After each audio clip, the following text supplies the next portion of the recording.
what's up guys? Welcome back to the channel. Today I am talking about tips on how to survive and be successful in PA school. So I've kind of been doing this for a while now and I've been doing pretty well, so I have come up with ideas that can help you guys or anybody who is pre-PA or about to start PA school and whatnot. So here we go. So the advice I'm about to give applies to those who are about to start school, who are a few months out. So my first tip that I have is to take a vacation. So go off and do whatever it is you want to do. If you want to go to another country, if you want to go on a cruise, if you want to go on a road trip or across the country or whatever, please do that, because you're not going to really have much time to do anything that you really want to do once you start school. School is very busy, and you'll be lucky if you have maybe a day off to yourself during the semester, and then in between semesters you'll have maybe 10 days off. But it's such a short period of time, so you don't really have a lot of time to decompress before you would get back into the swing of school again.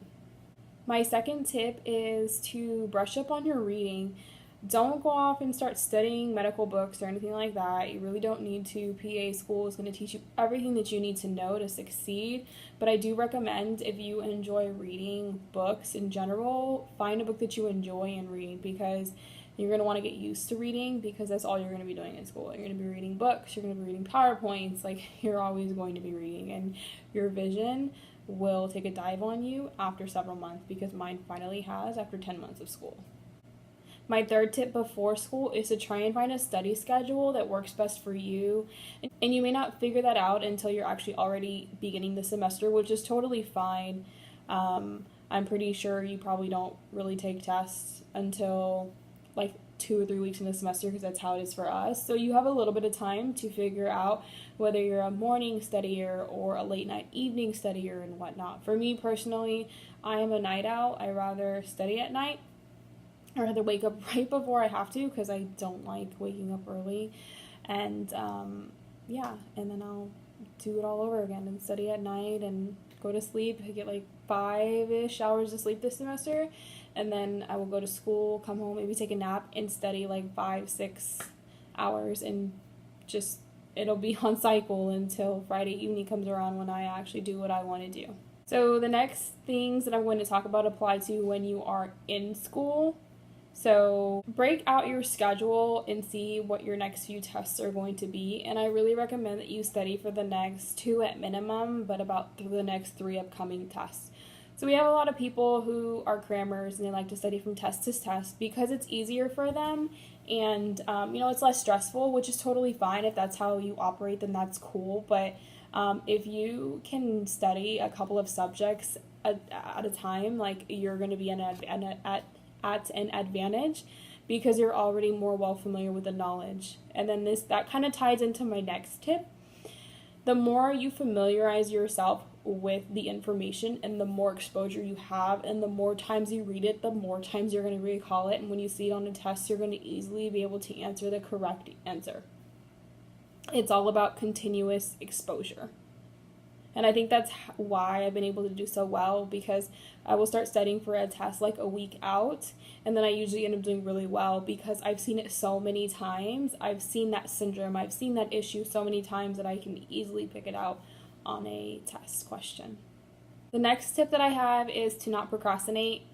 Don't put things off. If you have a deadline for your master's thesis or some written assignment or whatever it is, don't put it off.